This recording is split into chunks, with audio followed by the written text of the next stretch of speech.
get ready to kickstart your journey to wellness with the ultimate guide in town. Welcome to Wellness Unleashed with Doc Stone. Join us as we journey through the realms of natural healing, where ancient wisdom meets modern science. Prepare to be inspired by stories of transformation and triumph. With Doc Stone as your guide, discover the power of holistic living and the joy of reclaiming your health. Prepare for a whirlwind adventure through the world of holistic wellness. From fitness freaks to spiritual gurus, we've got something for everyone. So grab your sneakers, your yoga mat, or just your sense of curiosity, and let's dive headfirst into a world of wellness wonders. Wellness Unleashed with Doc Stone. Your path to a vibrant life starts now.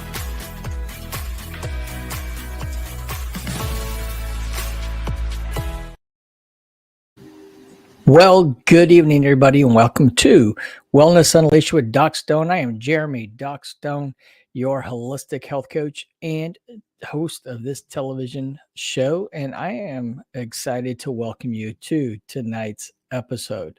I hope that all of you have been having a fantastic week. I know that with a lot of you that this is the beginning of the school season and fall is in the air, and maybe there is a bunch of excess stress that is happening in your life with all of these happenings going on. I know that in our household, we've had school starting and trying to get everything, bus routines figured out, getting kids up for school in the morning, and everything like that. So it can add a little bit of extra stress to your lives, just like kind of does our family's lives. And I think that tonight's topic is going to be appropriate as we're going to talk about something that stress has a big impact on. So I hope that all of you are finding different ways to cope with the stress, to find ways to just release it and to let it go and to enjoy this time of year. In our household, we've had, let's see, our youngest started his sophomore year. Our second youngest son just started his senior year, and just a whole lot of happenings going on, as well as, just all the normal day-to-day things. And so we're going to talk a little bit today about a condition that is directly tied to stress and maybe some natural approaches to it and ways to handle it. As always, I want to remind everybody before we do get started today that we do not diagnose anything on the show, that you should seek your healthcare provider if you're having any kind of health issues, disease, anything like that. That this show is meant purely for education, for entertainment purposes, and that we do not diagnose or treat any kind of diseases on this television show. So please, if you are struggling with any kind of health condition, make sure that you do seek out the appropriate healthcare provider so that you may get the treatment, diagnosis, or whatever it is that you're looking for and that you might need. So that's just all the legalities out of the way. I just want to make sure that we address that. So we today are going to talk about a fantastic, or not a fantastic, but actually a pretty rare condition, disease. It was a request that was made that we would talk about this on an episode. So we are going to talk today about Addison's disease, which maybe you've never heard of because it is one of those rarer diseases. But there are a number of people in the United States that are diagnosed each year with this condition. And so we do want to make sure that we kind of talk about these different things that maybe you hadn't heard about before. So we're going to talk about natural approaches to Addison's disease. And I just want to let you know that, again, this was a request that we would talk about this. And so if you know anybody that does suffer from this condition, please make sure that you share. As always, make sure that you like, share, subscribe, any which way, whatever platform that you're watching or listening to our show on. Again, you can find us on aerostreamtv.com, live streamed or the recordings. You can also find us on YouTube. You can find us on Roku, Amazon Fire TV. We're also now on Spotify and iHeartRadio, and also on Apple Podcasts. Just search for Natural Health TV, and you will find our show there in case you miss it or if you want to share it with anybody. Today's show is brought to you by Airstream TV Network, our good friends Jim and Emerson over there, who founded the network. If you are interested at getting your show, whether it's in the natural health space or in business or leadership or any other type of space, make sure that you reach out to me. I'd be happy to talk to you about getting your show started on the Airstream TV Network, which is seen on a variety of live streaming and video on demand networks. So again, it's brought to you by Airstream TV and of course by Doc Stone's Natural Medicine. You can find us at docstonesnaturalmedicine.com for your holistic health coaching, direct-to-patient labs, all of that kind of stuff. We help you to discover the root causes of chronic illnesses and to help you live a more vibrant and healthy life. So again, today's episode brought to you by Airstream TV Network and Doc Stone's Natural TV or docstonesnaturalmedicine.com. All right, so let's get started on today's show. We're going to talk about natural approaches to Addison's disease. You can find me on social media at Doc Stone's Natural Medicine, Facebook and YouTube and Instagram. All right, so Addison's disease. Like I said, you probably haven't heard of it because it is a bit rare, but Addison's disease is a rare endocrine disorder where the adrenal glands, which are these little triangular glands located on top of your kidneys, they don't produce enough or an adequate amount of the steroid hormones, cortisol and aldosterone. Now, cortisol, you've probably heard of. It is released, when we're under stress, when fear kicks in. It's that whole part of that adrenal system where when we see some kind of threat, whether it's a real or imagined threat, stress kicks in. It releases this cortisol to help us decide whether we're going to run. It's that whole freeze or fight, freeze, or flight. And so these little triangular glands on top of the kidneys, they're responsible for releasing this as well as aldosterone. So let's talk about, I mentioned it was rare. Let's talk a little bit about the numbers. So here's Addison's by the numbers. Its prevalence is really only 1 in 10,000 to 1 in 20,000. We don't really know for sure. We'll kind of discuss as we get into more about it, why we're not quite sure what the prevalence is, but it's estimated to be about 1 in 10,000 to 1 in 20,000 people in the United States. Men and women are impacted fairly equally, with women just being slightly above men in the occurrence of Addison's. Approximately 2,500 to 4,500 new cases in the U.S. are diagnosed annually. And again, we don't know how accurate this number is as far as people who actually have it, as you'll find out why here in a bit. Most commonly diagnosed is between the ages of 30 and 50. So we don't see it rare. We don't see diagnosed very often in pediatrics, but when it is diagnosed in pediatrics, it is almost always because of a genetic condition. And it can be very, very serious in pediatrics because it means that they're born with adrenal insufficiency right from birth. So we don't see it diagnosed very often, but what it is, it's usually because of a genetic condition and not because of one of the other many causes of Addison's disease. So let's talk about causes and risk factors.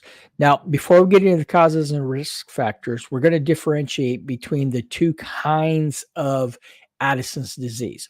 Now, there's primary Addison's disease, which we're going to talk about first, and then there's secondary Addison's disease, which we'll talk about later. What is really the difference between the two, primary and secondary? So primary Addison's disease is when the adrenal glands themselves are damaged. They can't produce a sufficient amount of the hormones cortisol and aldosterone. So that's why it's primary, because it's primarily there's some type of damage to the adrenal glands, and they cannot produce these hormones. Secondary Addison's disease is actually when the adrenal glands aren't damaged, where they have the ability to produce these hormones, but a secondary factor is causing them to not produce the hormones as needed. So that's the difference between primary and secondary Addison's disease. So let's kind of talk about primary Addison's disease first, and then we'll talk about secondary. So here's some causes and risk factors. So this is the most common cause of Addison's disease. It's an autoimmune adrenalitis. So this is an autoimmune condition where, for some reason, we don't know exactly why, the body begins to attack the adrenal glands because it thinks it's a foreign invader. So essentially, you have the cells on the adrenal glands. The body goes, "Oh, these are foreign cells. We need to get rid of them." And your immune system starts to attack it and break down the adrenal glands. So it's actually damaging the glands, which then, because of the damage, they're not able to produce the hormones as they are supposed to do.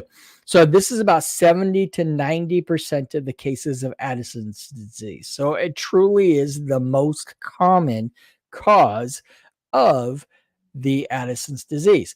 So autoimmune disorders, again, like most autoimmune disorders out there, we don't really know exactly why all of a sudden your body starts to begin to think that its self is enemy. However, we do know that there are some things that contribute to triggering autoimmune responses, and there are some things that we can do to help to possibly prevent autoimmune disorders and how to make them better. And there's a lot of natural ways that we're able to do that as well. So autoimmune adrenalitis, 70 to 90% causes. So it can be associated, autoimmune AD can also be associated with other autoimmune conditions. And here's kind of the thing that we know about autoimmune conditions. Many times when you have one autoimmune condition, you either have or may develop another autoimmune condition. So whatever we can do to strengthen the immune system, to remove triggers for autoimmune reactions, we are going to help ourselves in a very big way, because we may be preventing other autoimmune disorders as well. So common autoimmune disorders that are also kind of related or associated with autoimmune Addison's disease are type 1 diabetes, which of course is an autoimmune disease that affects the production of insulin. Hashimoto's thyroiditis. Now, Hashimoto's is a very, very, very commonly diagnosed autoimmune condition that affects the thyroid. Many people, especially females, are afflicted with this condition. And then vitiligo is also another autoimmune disease that is oftentimes associated with autoimmune related Addison's disease. Another cause of primary Addison's disease is infections. Now, historically, interestingly enough, tuberculosis, TB, was the leading cause of Addison's disease.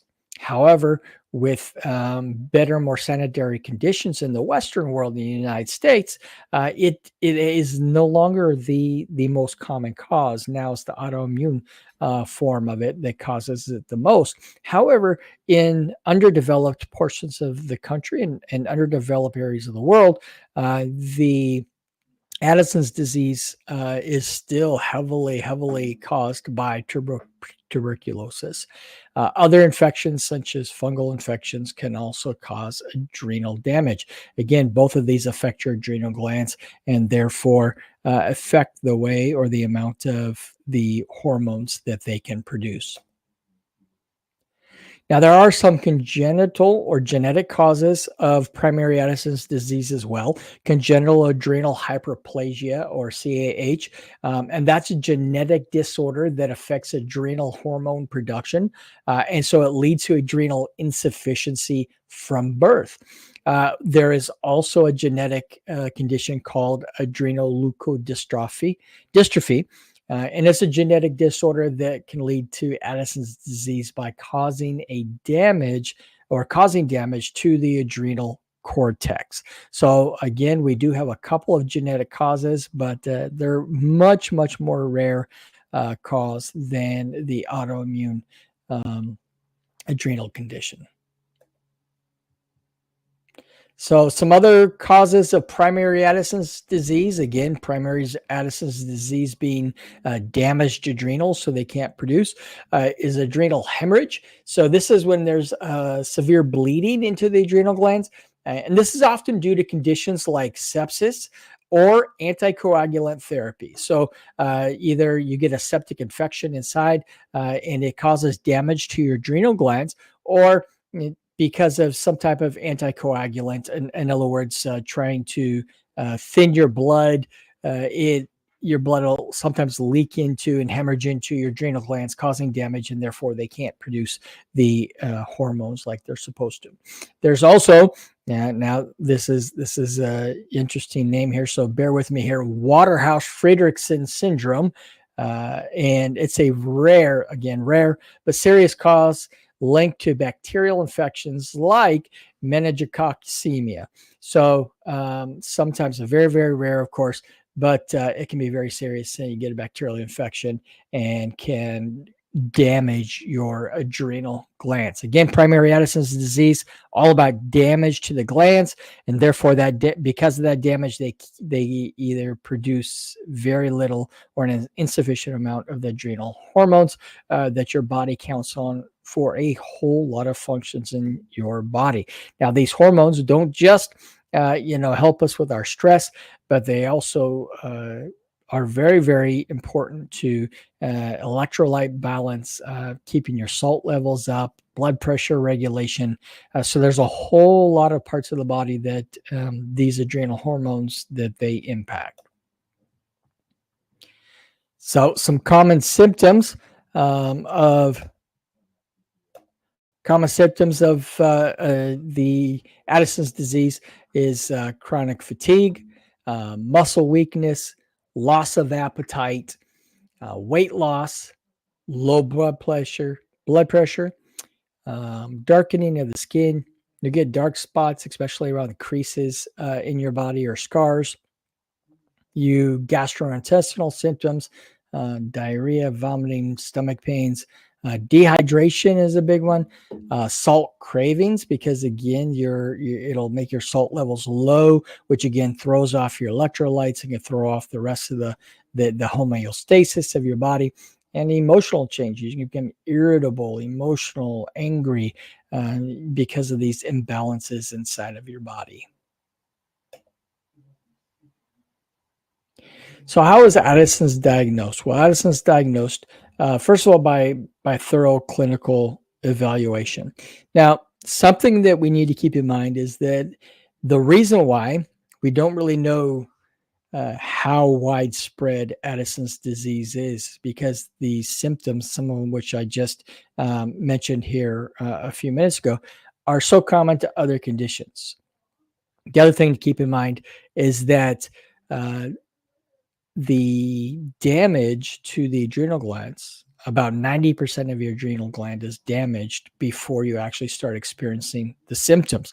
That's why prevention is going to be so important in lifestyle changes, which is what holistic and natural medicine primarily focuses on. So by the time you actually start experiencing the symptoms associated with Addison's disease, about 90% of your adrenal glands have been kind of destroyed. So it's really important to be aware of the changes in your body, be aware of any of these symptoms so that you can start addressing it early on. But again, prevention is going to be the key to making sure that we don't develop Addison's disease. So diagnosing Addison's, this is how you're conventional doctor is likely going to diagnose. So they're going to do a thorough clinical evaluation, get a good patient history, ask you about your symptoms and diet and lifestyle, hopefully lifestyle, though unfortunately in conventional medicine, they don't delve too much into that. Blood testing, oftentimes they discover Addison's disease kind of by accident, because they'll do routine blood tests and find that you have low sodium or high potassium. Again, we talked about how Addison's disease, because of the insufficiency of the adrenal hormones, will affect the electrolytes like sodium and potassium inside. And so one of the keys that you'll find is that in the blood test, you have low sodium, which is why you're craving salt, and you'll be eating more salt because your body knows that it needs more in its system to balance out, and you will have high potassium. The other thing that your doctor may do is what's called an ACTH stimulation test. ACTH is the hormone released from pituitary gland that signals your adrenal glands to actually produce the cortisol and the adenostrol.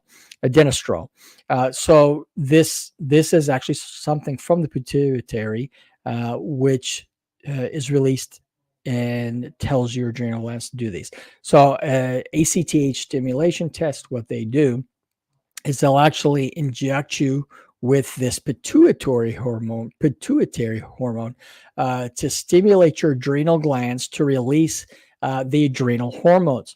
And then they will measure the levels of the adrenal hormones in your blood after they give you this stimulating hormone. If your cortisol and your other adrenal hormones don't rise after being given this stimulating hormone to the appropriate levels, then they will diagnose you and say, okay, then your adrenal gland is not working properly, it's not producing the right amount.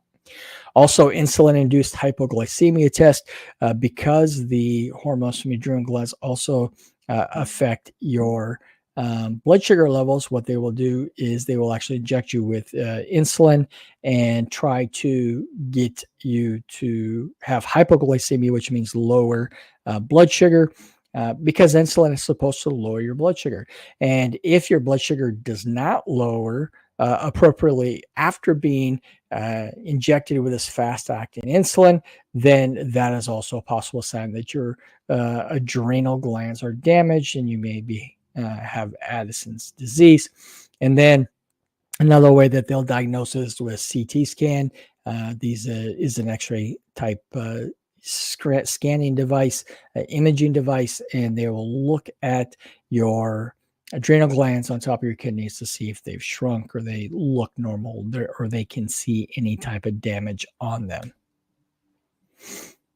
So what's the conventional treatment? Okay, so the modern medicine, conventional medicine treatment for Addison's disease.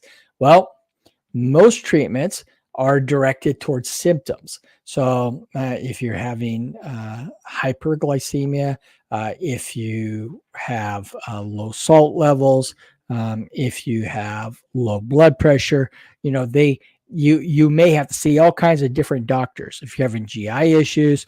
And so basically it's a shotgun approach trying to hit all of these different symptoms that you have. Now, most treatments are directed that way. So you'll find that if you do have Addison's disease, a big part of that treatment is going to be replacing the hormones cortisol and aldosterone. And so they will replace these with medications, and they will monitor your reaction to the amount that they give you. And you may have to increase the amounts during high periods of stress or some types of infections.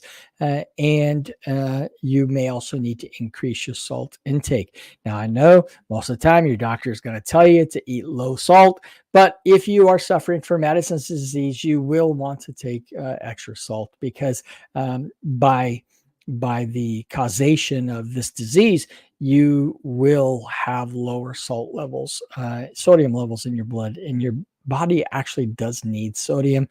Sodium is not the enemy. So something that I want to keep in mind is that adrenal crisis is a medical emergency. So if you suspect that you or someone you care for is experiencing an adrenal crisis, it is imperative to seek immediate medical attention. This is not something to play around with. It is a true medical emergency. Now, what does an adrenal crisis sometimes look like? It can look like lethargy. It can look like stomach issues, severe stomach issues. May have a hard time getting out of bed. May have a hard time speaking. It is a very, very true medical emergency. So please make sure that if you do feel like you are having this, or somebody that you know is, please make sure that you get emergency medical attention right away, where they can replace these electrolytes. Usually they'll give them an IV with sodium in it, as well as inject, these replacement hormones, possibly at higher levels to bring the body back up the homeostasis. So please make sure that you are treating this like the medical emergency that it really is. So again, on the show, we like to talk about natural ways to address different health issues. So of course, we're going to talk about holistic and natural treatments here for a little bit, because I think that it's important to remember that your body was created and designed to heal itself. It is always trying to put itself into homeostasis. And oftentimes it is things that we do that actually throw us off and make us open or susceptible to different types of disease. For instance, I mentioned earlier that autoimmune diseases, even though we don't really know what causes them, we know that some things trigger them, like stress. We know that improper diet. We know that toxins. That's why I always recommend to our clients to get rid of as many toxins out of your home as possible. In our house, we use all natural cleaners that are safe, that have no toxins in them. Our body products don't have toxins in them, because our bodies are constantly bombarded by different toxins. And while our detox systems are, trying to get rid of them all the time, sometimes we get this toxic burden in place. And by really weakening our immune system, we can open ourselves up to different types of autoimmune diseases. So getting rid of toxic chemicals out of your house, making sure that you have a robust immune system by taking high quality practitioner level supplements and minerals, vitamins and minerals to help your body to have the proper immune system, to diet and everything. So there's a whole lot of holistic and natural approaches that you can take to help to make yourself less susceptible to getting autoimmune diseases. And as I mentioned earlier, if you get one autoimmune disease, there's a chance that there's a good chance that you'll get another autoimmune disease. So anything that we can do to help to alleviate that, to make sure that we don't have toxins going on, whether they be chemical toxins, whether they be mycotoxins from mold in our foods or in our buildings that we are in, we want to make sure that we are trying to give our bodies the very, very best chance to avoid these types of conditions. So let's talk a little bit about diet. Everything really starts with diet in our health. We know that the old phrase that let medicine be your food and food be your medicine is been around since the ancient Greek times. So this is some ways that you can help with to prevent Addison's disease, or if you are diagnosed with Addison's disease, it can also help you to make it better, to alleviate your symptoms and to help you to be less likely to go into adrenal crisis. So eat a whole foods diet, including adrenal supporting foods such as high quality proteins, healthy fats, and salt intake. You want to make sure that you're getting a fair amount of salt, more so than the average Joe, who may not need to get as much sodium, because with your Addison's disease, you're not producing the hormones needed to help to keep your sodium levels up. Include sea salt into your diet. Avocados, coconut oil, and leafy greens are all very good adrenal supporting foods, which will help you to balance out your health when you have this condition. Let's talk about herbal remedies. Now, I love herbal remedies. I love herbs. I love supplementing with them. And the reason why is because these have been used for thousands of years to treat a number of conditions. So I want to talk a little bit about adaptogenic herbs and just a few of them. We'll list a few of them because these might support adrenal health. And so, for thousands of years, these things have been used to not just address stress and adrenal health, but to address a whole lot of different things in the body. So the number one that I like to use, and I actually take it every day. I recommend it to our clients, but it's ashwagandha. Ashwagandha has been used in Ayurvedic medicine for hundreds and hundreds of years. It is a very common adaptogenic herb.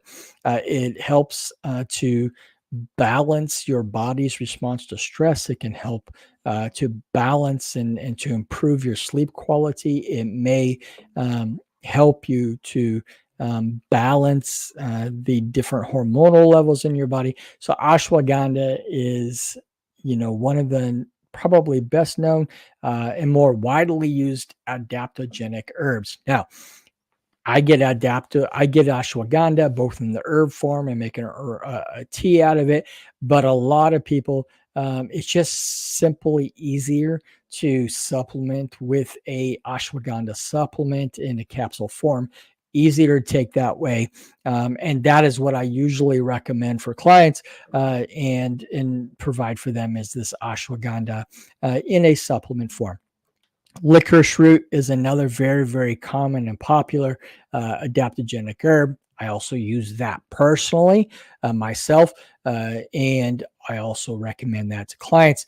One of the great things about licorice root is that it does help too with gut health, and it helps to if you're suffering from intestinal permeability, dysbiosis in the gut. So licorice root is really good for balancing out your gut health as well. Rhodiola and holy basil, which is most commonly known as Tulsi. It is those are probably the most popular of the adaptogenic herbs. And a little bit later, we'll share where you can get some of these for yourself if you'd like to at a discount. So these might support adrenal health. And so these are some of the common herbal remedies for Addison's disease. Lifestyle changes. Again, when you're talking about holistic and natural medicine, we have to talk about lifestyle. Lifestyle is so important. And, if your medical doctor is not talking to you about your lifestyle before they're flinging pills at you, you might want to make sure that you talk to them about that, because lifestyle is important for not only prevention, but for the management of any type of chronic illness. So stress management is a big thing. Again, we know that a large activator of your adrenal glands is stress. And so we want to make sure that we're practicing in stress management, we're reducing stress as much as possible. And so here's some common ways: meditation, yoga, and just deep breathing exercises, practicing box breathing, where we breathe in for 4 to 6 seconds, we hold it for 4 to 6 seconds, we breathe out for the same amount, 4 to 6 seconds. Now you choose. Some people like to use 4. I like to use 6 if possible, but do at least 4, right? And then hold it before you breathe back in for 4 to 6. So it's that box. It's 4, 4, 4, 4, or 6, 6, 6, 6. And you'll find that some people actually will even do 8, 8, 8, 8. You choose, but just practice breathing deep belly breaths, not in your chest, but getting those in. That's those deep breathing exercises. And you'll find that'll help to relieve stress. And then another critical lifestyle change for Addison's disease is sleep hygiene. What's that mean? That means getting good sleep. It means doing the things that you need to do, going to bed at a regular bedtime, avoiding electronic devices or television at least 30 minutes before you go to bed, because that blue light from those screens actually messes with our melatonin and it messes with our sleep cycles. Getting into a good, regular cycle of sleep is critical, not just for Addison's disease, but really for your overall health, because it's when you're sleeping that your body goes into a process of healing and removes damaged cells, removes infection. It goes to work for you while you're sleeping. So getting good quality sleep is super, super important. Some alternative therapies, acupuncture and acupressure. Again, primarily is going to help to relate with, improving the chi or the energy flow to your kidneys, and also stress relief, massage and reflexology as well. So all of these are kind of those alternative therapies are going to help to just kind of relax your body and help you to manage stress even a little bit better. So here's some resources for you. If you are watching the show on the TV, there's some websites there to you for rarediseases.org, also the National Adrenal Disease Foundation, and the Adrenal Insufficiency United organization. Now, I told you I would be sharing with you, and I'll put these in the show notes too, in case you're not watching the actual TV show and you're maybe listening to it. I'll put them in the show notes as well, but you can get practitioner grade ashwagandha. These are pure, free from any unnecessary fillers or anything like that, gluten-free, all of that. You can get those with a 10% discount courtesy of me by visiting the website there on the screen, and you would then just need to use our practitioner code on there, which is 661753. 661753 is our practitioner code. These are available only from practitioners. So you would get that. And by using my practitioner code, you'll get a 10% discount off your ashwagandha, or you can find other clean supplements as well, such as licorice root in there. So that's up there for you. And there you go. So you can see, just use that code and you will be able to get that discount as well. We do excited in the last couple of weeks with our lab partner, we have released our autoimmunity Zoomer lab test. So this is going to test for a whole lot of markers that could be indicative of a variety of autoimmune diseases. As we said, they usually tend to, if you get one, you'll get another one. So you can go to that website there and order it direct to patient.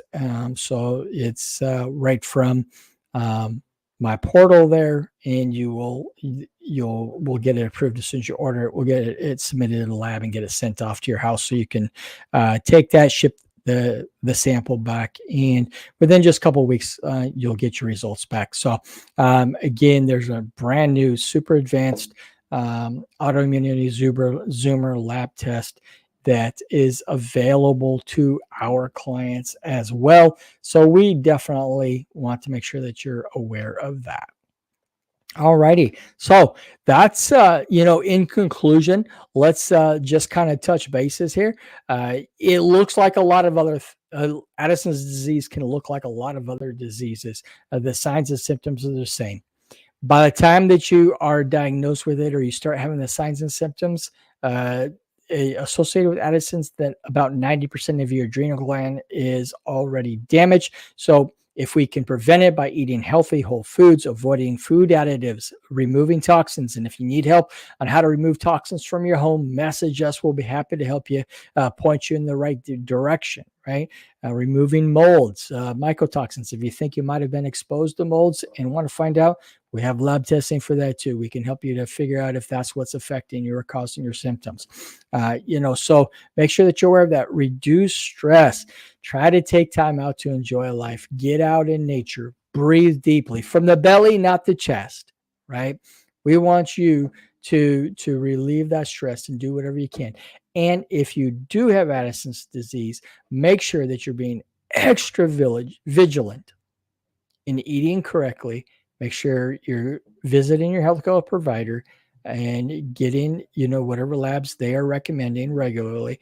Make sure that if you think that you are about or in the middle of an adrenal crisis, that you get help.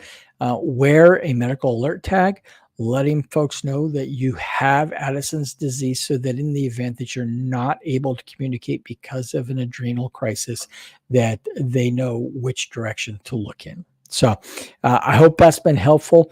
As always, we want to thank Aerostream TV Network for sponsoring the show. And again, thank Doc Stone's Natural Medicine and Wellness for sponsoring the show. If you have any questions, please be sure to go ahead and just message me. You can email, or you can also comment in the show, and we'll be happy to reach out to you. So thank you. Until next week, we'll see you. Live a vibrant life. Thank you for watching Wellness Unleashed with Doc Stone on the Aerostream TV Network. The opinions expressed by the host and guests of this show are theirs and not the opinions of the network or our sponsors. None of the information shared on today's episode should be taken as medical advice. Statements have not been approved by the FDA or any other governmental authority. And if you're experiencing any kind of illness or wellness issue, you are encouraged to consult with your licensed healthcare practitioner. And we do appreciate you watching our show and look forward to seeing you on the next episode.